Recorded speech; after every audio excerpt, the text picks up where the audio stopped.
Students, welcome to my YouTube channel Tomar classes for PCM. मैं एक बार आपके सामने 10th क्लास का सबसे मैथमेटिक्स का इम्पोर्टेंट चैप्टर त्रिकोणमिति के साथ। मेरा नाम नरेंद्र तोमर। मैं आपको त्रिकोणमिति से संबंधित सभी फॉर्मूलाओं के बारे में इस वीडियो में अध्ययन कराऊंगा। ये चैप्टर आपके बोर्ड में एटलीस्ट 17 से 18 नंबर का आता है, जो आपके लिए परसेंटेज में बहुत ज़्यादा हेल्पफुल होगा। तो आप थोड़ा समय मुझे देकर इस वीडियो को अंत तक देखें, शायद आपको लगेगा कि हमने आज कुछ सीखा है। तो चलते हैं त्रिकोणमिति की तरफ। जब हम त्रिकोणमिति के बारे में पढ़ते हैं तो सबसे पहले हमारे मन में ख्याल आता है कि त्रिकोणमिति बेसिकली होती क्या है। त्रिकोणमिति दो शब्दों से मिलकर बनी होती है, त्रिकोण और मिति। त्रिकोण का मतलब होता है जिसमें तीन कोण हो, मतलब त्रिभुज। तो आप ये कह सकते हैं तीन कोण की आकृति, तीन कोण की आकृति। और मिति का मतलब होता है टू स्टडी, मतलब अध्ययन करना, अध्ययन करना। तो आप ये समझ सकते हैं कि त्रिकोणमिति के द्वारा हम तीन कोण वाली आकृति का अध्ययन करते हैं। तो देखते हैं कैसे कैसे। तो त्रिकोण मतलब त्रिभुज से भी रिलेटेड मान सकते हैं, क्योंकि तीन कोण त्रिभुज में भी होते हैं। इस पूरी एक्सरसाइज में, पूरे चैप्टर में हम जब भी देखेंगे तो हमें त्रिभुज से रिलेटेड क्वेश्चंस देखने को मिलेंगे। त्रिभुज के तीन कोण होते हैं, त्रिभुज भी अनेक प्रकार के होते हैं। इस वाले पूरे चैप्टर में हम समकोण त्रिभुज के बारे में पढ़ेंगे। समकोण त्रिभुज बेसिकली होता क्या है। त्रिभुज मतलब जिसकी तीन भुजाएं और तीन कोण होते हैं उसको त्रिभुज कहते हैं। त्रिभुज में से भी अगर समकोण त्रिभुज की बात करी जाए तो जिसमें एक कोण ठीक 90 अंश का होता है, मतलब तीन कोणों में से कोई एक कोण ठीक 90 अंश का होता है, उसी त्रिभुज को हम कहते हैं समकोण त्रिभुज। तो समकोण त्रिभुज के बारे में अगर कोई पूछे हमें तो हम बता सकते हैं ऐसा त्रिभुज जिसके तीन कोणों में से कोई एक कोण 90 अंश का होता है, उसी को हम क्या कहते हैं, समकोण त्रिभुज कहते हैं। तो एक बार चलते हैं, देखिएगा। अगर कोई समकोण त्रिभुज पूछता है, समकोण त्रिभुज किसे कहते हैं, समकोण त्रिभुज। समकोण त्रिभुज का मतलब यह होता है एक ऐसा त्रिभुज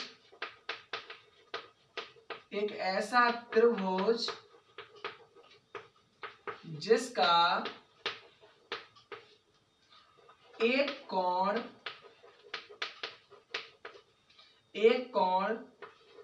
ठीक 90 अंश का होता है। मतलब जिसका एक कोण ठीक 90 अंश का होता है उसी को हम क्या कहते हैं, समकोण त्रिभुज कहते हैं। यहां तक आपको समझ में आ गया। कोई पूछे समकोण त्रिभुज बनता कैसे है, तो समकोण त्रिभुज का मतलब होता है ये और ये। इसमें से ये वाला कोण ठीक 90 अंश का है, क्योंकि एक लाइन पर दूसरी लाइन बिल्कुल सीधे गुजर रही है। इसका मतलब ये एक भुजा पर जब दूसरी भुजा बिल्कुल सीधे खड़ी हो जाती है तो उसी को कहते हैं हम समकोण त्रिभुज। तो आप ये कह सकते हैं यहाँ पर ये समकोण बन रहा है, मतलब ये 90 अंश का है, और इसका नाम दे दीजिएगा, मान लीजिएगा ABC, जहां B बराबर समकोण, मतलब ये 90 अंश का है, इसीलिए इसको हमने बोला समकोण। जब हमने सबसे पहले जाना कि त्रिकोणमिति किसे कहते हैं, तो आप ये कह सकते हैं जिसकी ऐसी आकृति जिसके तीन कोण होते हैं उसका जो अध्ययन कराती है उसी को हम त्रिकोणमिति कहते हैं। अब तीन कोण की आकृति कौन सी होती है, तो आपके मन में ख्याल आ रहा होगा त्रिभुज। त्रिभुज भी बहुत प्रकार के होते हैं, जिनमें से एक त्रिभुज होता है समकोण त्रिभुज। समकोण त्रिभुज के बारे में कोई पूछे क्या होता है, तो आप ये कह सकते हैं एक ऐसा त्रिभुज जिसका एक कोण ठीक 90 अंश का होता है, उसी को हम क्या कहते हैं, समकोण त्रिभुज कहते हैं। तो समकोण त्रिभुज आपको समझ में आ गया होगा। अब समकोण त्रिभुज की जैसे ही समकोण त्रिभुज के बारे में जाना, तो एक पहले गणितज्ञ हुआ करते थे पाइथागोरस, उन्होंने समकोण त्रिभुज से संबंधित कुछ बातें बताई, वो मैं आपको यहां पर बताना चाह रहा हूं। उन्होंने बताया कि जो हमारे पास में, जैसे हम ए की बात करें, तो अगर ए की बात कर रहे हैं तो ए के सामने वाली भुजा ये लंब कहलाएगी। क्या कहलाएगी? लंब। अगर हम बी की बात करें, मतलब इस वाले के लिए, तो इसके सामने की भुजा ये लंब कहलाएगी। अगर हम सी की बात करें, जैसे हम सी बात करें कि सी के लिए लंब क्या है, तो सी के सामने वाली भुजा लंब। अगर हम ए की बात करें, ए के लिए लंब क्या है, तो ए के सामने वाली भुजा लंब। तो आप ये कह सकते हैं कोण के सामने की भुजा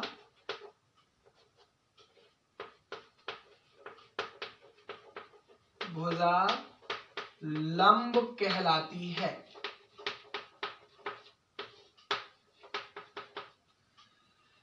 एक पॉइंट हमारे पास में समकोण त्रिभुज के बारे में, कोण के सामने की भुजा क्या कहलाती है? लंब। जैसे एंगल सी के लिए, एंगल सी ये है तो इसके लिए ए बी लंब है, ए बी लंब है। ऐसी एंगल ए के लिए,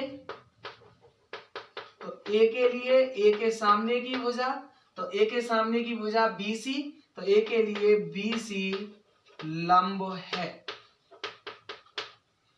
और कोण के सामने की भुजा लंब कहलाती है, ये चीज हमको समझ में आ गई।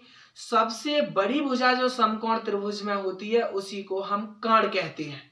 तो सबसे बड़ी भुजा अगर आप देखोगे तो यही भुजा सबसे बड़ी पा रहे हैं, तो आप यहां पे कह सकते हैं सबसे बड़ी भुजा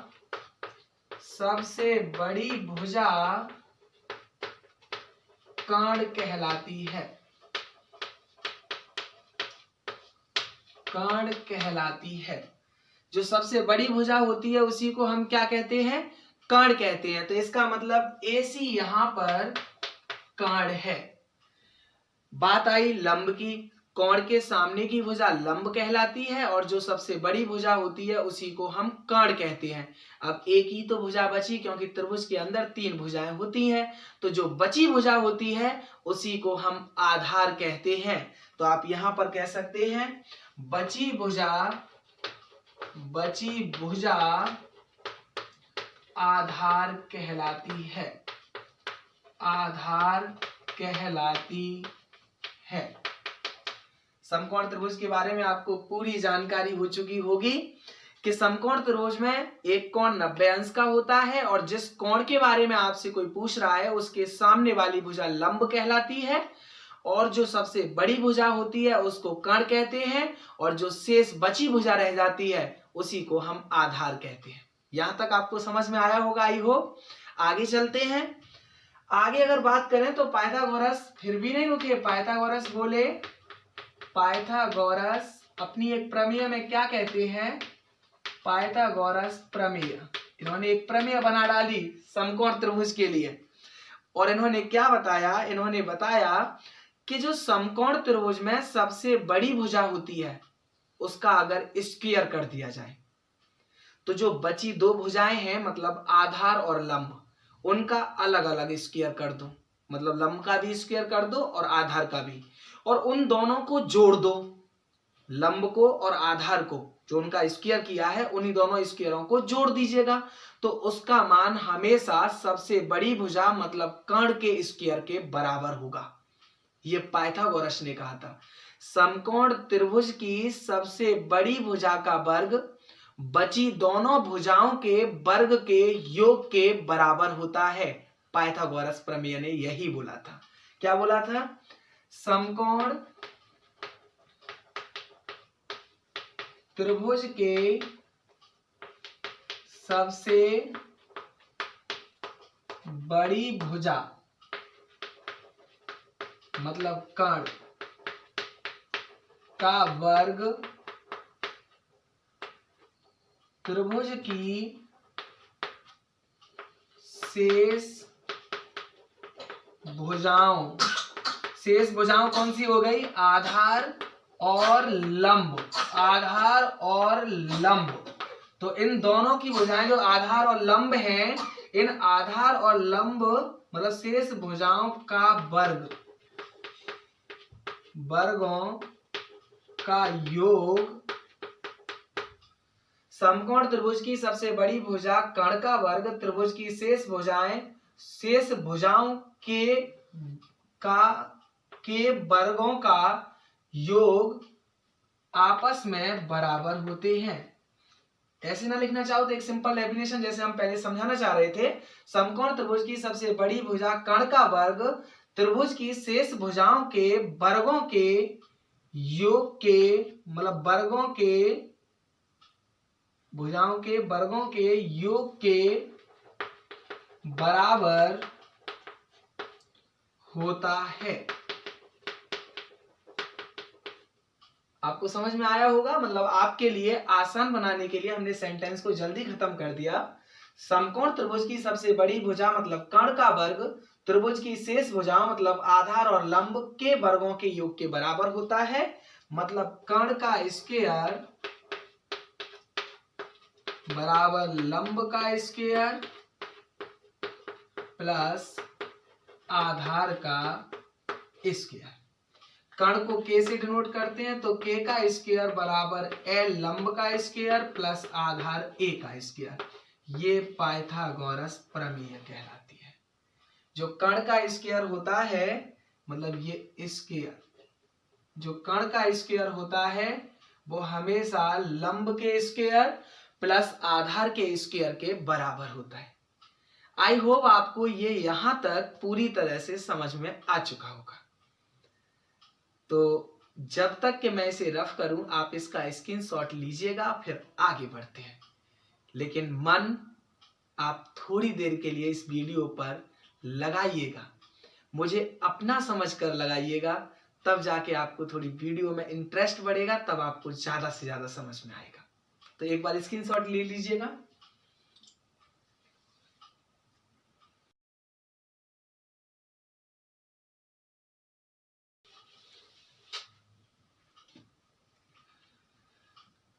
अभी आपने कहा था जो पाइथागोरस प्रमेय है उसके आधार पर आपने देखा था कि जो कर्ण का स्क्वायर है वो लंब के स्क्वायर प्लस आधार के स्क्वायर के बराबर होता है। तो आप ये कह सकते हैं कि जो कर्ण का स्क्वायर है पाइथागोरस प्रमेय से कर्ण का स्क्वायर बराबर लंब का स्क्वायर प्लस आधार का स्क्वायर। अगर यहां से हमें कर्ण की वैल्यू निकालनी पड़ जाए तो कर्ण की वैल्यू स्क्वायर बराबर से उधर जाता है तो रूट में एल का स्क्वायर प्लस ए का स्क्वायर, मतलब कर्ण की वैल्यू हो गई रूट एल स्क्वायर प्लस ए स्क्वायर। अब इसी आधार पर यदि हमें लंब की वैल्यू निकालनी पड़ जाए, इसी आधार पर यदि हमें आधार की वैल्यू निकालनी पड़ जाए तो कैसे निकालेंगे? इसी मेन फॉर्मूले को इस्तेमाल करते हुए हम सबकी वैल्यू निकालेंगे। थोड़ा मन से पढ़ना, बस समझ में आपको आ जाएगा। देखिएगा, मैन इसी को लिखो, कर्ण का स्क्वायर बराबर लंब का स्क्वायर प्लस आधार का स्क्वायर। हमें वैल्यू किसकी निकालनी है? लंब की। तो लंब को इधर ही रखिएगा। जब लंब को इधर रखेंगे तो लंब का स्क्वायर, आधार इधर लाइएगा तो कर्ण स्क्वायर, आधार के आगे प्लस लगाए बराबर से इधर आएगा तो माइनस का आधार स्क्वायर। तो लंब स्क्वायर की वैल्यू हो गई कर्ण स्क्वायर माइनस आधार स्क्वायर। लेकिन हमें तो लंब की निकालनी है तो स्क्वायर बराबर से इधर आएगा तो रूट में, तो कर्ण स्क्वायर माइनस आधार स्क्वायर। मतलब आप ये कह सकते हैं जो लंब की वैल्यू होती है वो कर्ण का स्क्वायर रूट में माइनस के एल का मतलब सॉरी ए का स्क्वायर मतलब आधार का स्क्वायर। तो लंब की वैल्यू निकालेंगे तो अंडर रूट में के का स्क्वायर माइनस ए का स्क्वायर। अब हमें वैल्यू निकालनी है आधार की। तो आधार की कैसे निकालेंगे? उसी मेन फॉर्मूले से, कर्ण स्क्वायर बराबर एल स्क्वायर प्लस ए स्क्वायर। हमें चाहिए ए की वैल्यू, तो कर्ण स्क्वायर एल को इधर लाइएगा तो माइनस का माइनस एल स्क्वायर बराबर ए स्क्वायर। अब देखिएगा ए की वैल्यू अगर हम निकालेंगे तो ए बराबर अंडर रूट के स्क्वायर माइनस एल स्क्वायर। ये आधार की वैल्यू आ जाएगी। मतलब कर्ण स्क्वायर बराबर लंब स्क्वायर प्लस आधार स्क्वायर तो होता ही है भाई, ये पाइथागोरस प्रमेय है। अब ए स्क्वायर को इधर ही रखना चाह रहे हैं तो प्लस के एल स्क्वायर है, बराबर से इधर आएंगे तो माइनस के, और ये स्क्वायर है रूट में इधर आएगा तो रूट में के स्क्वायर माइनस एल स्क्वायर। मतलब हम अगर कर्ण आधार लंब मतलब कर्ण भी निकाल सकते हैं इन दोनों की सहायता से, लंब भी निकाल सकते हैं इन दोनों की सहायता से, आधार भी निकाल सकते हैं इन दोनों की सहायता से। पाइथागोरस ने यही हमें एक सबसे बड़ी गिफ्ट टाइप का दे दिया कि यदि हमें समकोण त्रिभुज की दो भुजाएं मालूम हो तो हम तीसरी भुजा उन्हीं के फॉर्मूला से निकाल सकते हैं। आई होप आपको समझ में आया होगा। अब नेक्स्ट आगे चलते हैं। देखिएगा, एक चीज समझिएगा, आपके मन में थोड़ी देर के लिए रहना चाहिए लाल बट्टे कक्का, और एक ट्रिक टाइप की याद कर लो, sine cos tan cot sec cosec. इस सभी में थीटा अपने आप में बहुत बड़ी भूमिका निभाता है। जब जब देखोगे आप थीटा पाओगे, थीटा मतलब दावत का पानी। जैसे जैसे इंसान कहता है पानी पी लो भाई पानी पी लो, मतलब दावत में क्या क्या आइटम है तो पानी को कभी गिना नहीं जाता है, लेकिन यहाँ पर थीटा वही रोल निभाता है जो पानी। मतलब अगर कोई हमसे ये पूछे, अगर हमें ऊपर वालों की वैल्यू पूछे तो हम ऊपर से नीचे चलेंगे, ऊपर वालों की वैल्यू पूछे मतलब इनकी वैल्यू पूछे तो हमें ऐसे चलना है ऊपर से नीचे, और यदि हमें नीचे वालों की वैल्यू पूछे तो नीचे से हमें ऊपर चलना है। कोई दिक्कत नहीं। देखिएगा, जैसे हमसे कोई पूछे साइन थीटा बराबर क्या होता है तो हम कह सकते हैं लंब, क्योंकि ऊपर से नीचे चलेंगे साइन के लिए, तो लंब बट्टे कर्ण, तो एल बट्टे के मतलब लंब बट्टे कर्ण। अगर कोई पूछे हमें कॉस थीटा की वैल्यू क्या है तो हम कह सकते हैं कॉस थीटा बराबर, कॉस थीटा मतलब आधार बट्टे कर्ण, क्योंकि कॉस के नीचे आधार और फिर कर्ण, तो आधार बट्टे कर्ण। कोई पूछे हमें टेन थीटा बराबर क्या है तो टेन थीटा मतलब लंब बट्टे आधार, तो एल बट्टे ए। ये तीनों वैल्यू निकालनी हमने।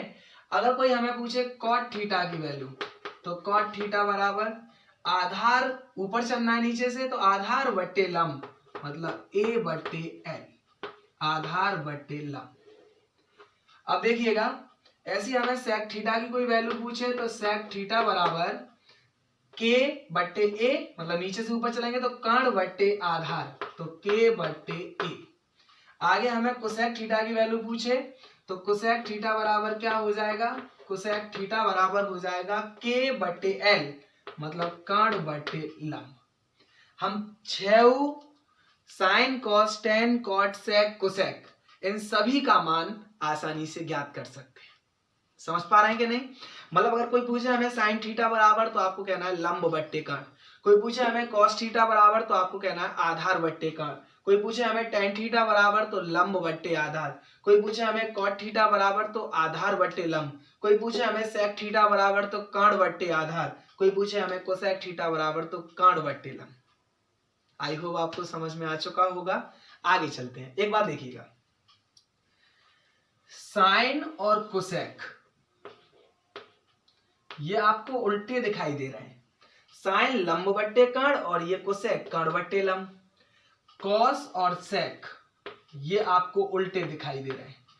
कॉस आधार बट्टे कर्ण, सेक कर्ण बट्टे आधार। टेन और कॉट ये आपको उल्टे दिखाई दे रहे हैं, लंब बट्टे आधार और ये आधार बट्टे लंब, मतलब एक दूसरे के उल्टे। तो आप लिख सकते हैं साइन थीटा बराबर होता है 1 बट्टे कोसेक थीटा। जब ये इसका उल्टा है तो ये भी तो उल्टा होगा, तो कोसेक थीटा बराबर 1 बट्टे साइन थीटा। ये दो फॉर्मूला एक दूसरे के रूप में आ गए। क्लियर? आगे कॉस थीटा बराबर 1 अपॉन सेक थीटा, तो सेक थीटा बराबर हो जाएगा 1 अपॉन कॉस थीटा, मतलब ये भी उल्टे हो गए एक दूसरे के। आगे बात करते हैं कॉट और टेन, तो टेन थीटा, जो टेन थीटा है हमारे पास में, टेन थीटा बराबर 1 अपॉन कॉट थीटा, तो कॉट थीटा बराबर 1 अपॉन टेन थीटा। मतलब ये दोनों अपने आपस में उल्टे होते हैं ये दोनों अपने आपस में उल्टे होते हैं और ये दोनों अपने आपस में उल्टे होते हैं। आई होप आपको ये वीडियो बहुत अच्छे से समझ में आ रहा है, क्योंकि आपका रेस्पॉन्स देखकर मुझे लग रहा है कि आप बहुत प्यार दे रहे हैं। यही प्यार की हमें आपसे उम्मीद थी। एक बार स्क्रीनशॉट लीजिएगा, फिर हम आगे चलते हैं।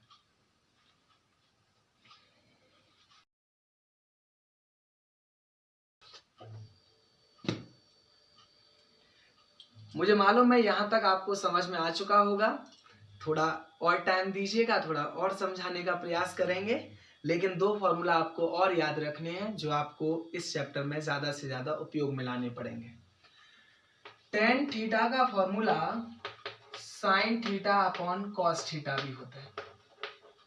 मतलब साइन और cos का उल्टा, मतलब जैसे साइन के बट्टे में अगर cos को रख देंगे तो वो tan थीटा का फॉर्मूला बन जाता है। ऐसे ही cot थीटा का फॉर्मूला cos थीटा बट्टे sin थीटा होता है। तो जो cot थीटा का फॉर्मूला होता है वो cos थीटा बट्टे sin थीटा होता है। ये 2 फॉर्मूला भी आपके लाइफ में दस्तक दे चुके हैं, मतलब इनको भी आपको मन से पढ़ना है। तो कहने का मतलब tan थीटा बराबर sin थीटा बट्टे cos थीटा और cot थीटा बराबर cos थीटा बट्टे sin थीटा। तो आई होप आपको ये भी चीज समझ में आ चुकी है, मतलब ये आपको याद करने हैं। आगे चलते हैं। देखिएगा, कुछ सर्वसमिका होती हैं, मतलब 3 सर्वसमिका आपकी त्रिकोणमिति में इस्तेमाल की जाती है। पहली सर्वसमिका क्या होती है? पहली सर्वसमिका की तरफ चलते हैं। सर्वसमिका नंबर 1। सर्वसमिका नंबर 1 क्या कहती है? कहती है sign square theta plus cos square theta हमेशा 1 के बराबर होता है। मतलब जो साइन थीटा है और जो कॉस स्क्वायर थीटा है वो हमेशा किसके बराबर होता है? 1 के बराबर होता है। ये आपको याद रखना है कि sign square theta plus cos square theta की वैल्यू किसके बराबर होती है? 1 के बराबर। ये सर्वसमिका नंबर 1 है। इसी आधार पर यदि आपको कोई साइन स्क्वायर थीटा की वैल्यू पूछे तो साइन स्क्वायर थीटा को इधर ही रहने दीजिएगा, कॉस स्क्वायर थीटा प्लस के बराबर से उधर जाएंगे तो 1 माइनस कॉस स्क्वायर थीटा। अब यहाँ से साइन थीटा की वैल्यू पूछे तो स्क्वायर बराबर से उधर जाएगा तो रूट में 1 माइनस कॉस स्क्वायर थीटा। मतलब इसी सर्वसमिका से आपने साइन थीटा की वैल्यू निकाल ली। साइन थीटा बराबर रूट में 1 माइनस कॉस स्क्वायर थीटा। चुटकियों का खेल बन गया ना आपका। देखो दोबारा समझ लीजिएगा। Sign square theta plus cos square theta बराबर 1। साइन स्क्वायर थीटा को यहाँ पे रखोगे, कॉस स्क्वायर थीटा को बराबर से उधर भेजोगे माइनस का, तो 1 minus cos square theta. Square बराबर से उधर जाता है तो रूट में, तो स्क्वायर हट जाएगा, उधर पहुंच जाएगा तो रूट में पहुंच जाएगा। बड़ा आसान सा लगने लगा ना आपको? ऐसे ही आपको अगर बोल दिया जाए कॉस स्क्वायर थीटा की वैल्यू निकालिएगा तो आप बिल्कुल निकालोगे, तुरंत निकालोगे। कॉस स्क्वायर थीटा को यहीं रखिएगा, मतलब cos square theta, sign square theta को उधर पहुंचा दीजिएगा तो 1 माइनस साइन स्क्वायर थीटा। अब यहाँ से कॉस स्क्वायर थीटा की वैल्यू आ गई 1 माइनस साइन स्क्वायर थीटा। इसका मतलब यहाँ से नया फॉर्मूला की उत्पत्ति कर रहे हैं।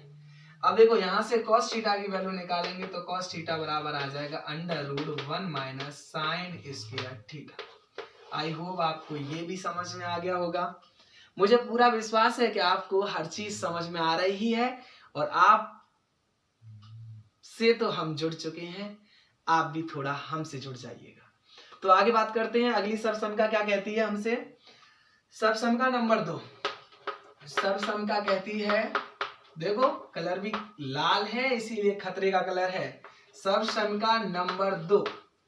सर्वसमिका दूसरी कहती है 1 प्लस tan स्क्वायर थीटा बराबर sec स्क्वायर थीटा। आपका भी मन कहने लग गया होगा tan स्क्वायर थीटा को क्यों ना उधर भेज दें, तो इसकी भी वैल्यू 1 निकाल लें। निकाल सकते हो। जैसे हमसे कोई पूछे उसमें बोले थे 1 की वैल्यू क्या होती है, तो आप कह सकते हैं sign square theta plus cos square theta. यहाँ से भी 1 की वैल्यू निकालें तो 1 बराबर sec स्क्वायर थीटा माइनस, क्योंकि प्लस वाला बराबर से उधर जाएगा, minus tan square theta. Clear? तो 1 की वैल्यू हो गई sec स्क्वायर थीटा माइनस के tan स्क्वायर थीटा। आराम से याद हो जाएगी। अब यहीं से अगर हम sec थीटा की वैल्यू निकालते तो यहीं से sec थीटा की वैल्यू हम निकाल सकते थे, क्योंकि हमें स्क्वायर ही तो इधर भेजना था और स्क्वायर बराबर से इधर जाता है तो रूट में ये हो जाएगा 1 प्लस tan स्क्वायर थीटा। तो sec थीटा की वैल्यू हो जाएगी √1 प्लस tan स्क्वायर थीटा। आसानी से निकाल सकते हैं ना, मतलब sec थीटा की वैल्यू हो जाएगी √1 प्लस tan स्क्वायर थीटा और 1 की वैल्यू हो जाएगी sec square theta minus tan square theta. आसान से हो गए दोनों। अब देखो लास्ट बचा, अगर हम यहाँ से tan थीटा की वैल्यू निकालें तो 1 प्लस tan स्क्वायर थीटा बराबर क्या हो जाएगा sec स्क्वायर थीटा। हमें निकालना क्या है tan थीटा की वैल्यू, तो 1 को बराबर से उधर भेजिएगा तो ये प्लस का है माइनस का हो जाएगा, तो ये हो जाएगा tan स्क्वायर थीटा बराबर sec स्क्वायर थीटा। प्लस कहाँ है, इसके आगे कुछ नहीं है तो प्लस, बराबर से उधर जाएगा माइनस, तो tan स्क्वायर थीटा बराबर sec स्क्वायर थीटा माइनस 1। और यहीं से अगर हम tan की वैल्यू निकालें तो tan थीटा बराबर हो जाएगा √sec स्क्वायर थीटा माइनस 1। यहां से आपको ये भी समझ में आ चुका होगा। आई होप आपको ये सर्वसमीका समझ में आई है। सभी सर्वसमीकाओं को आज नहीं समझा सकते क्योंकि वीडियो फिर बड़ी हो जाएगी, आप भी ज्यादा देर तक किसी के साथ में नहीं जुड़ सकते। इसीलिए मैं आपके लिए ऐसी प्यारी प्यारी वीडियो और आप प्यारे प्यारे बच्चों के लिए लाता रहूंगा। इससे पहले कि मैं वीडियो को दूसरी वीडियो लाऊं, इससे पहले कि मैं वीडियो को बंद करूं, आप तन मन से हमें प्यार करते हुए एक बार सब्सक्राइब, लाइक और शेयर कर दीजिएगा। ये प्यार हमेशा कायम रहेगा। Thank you.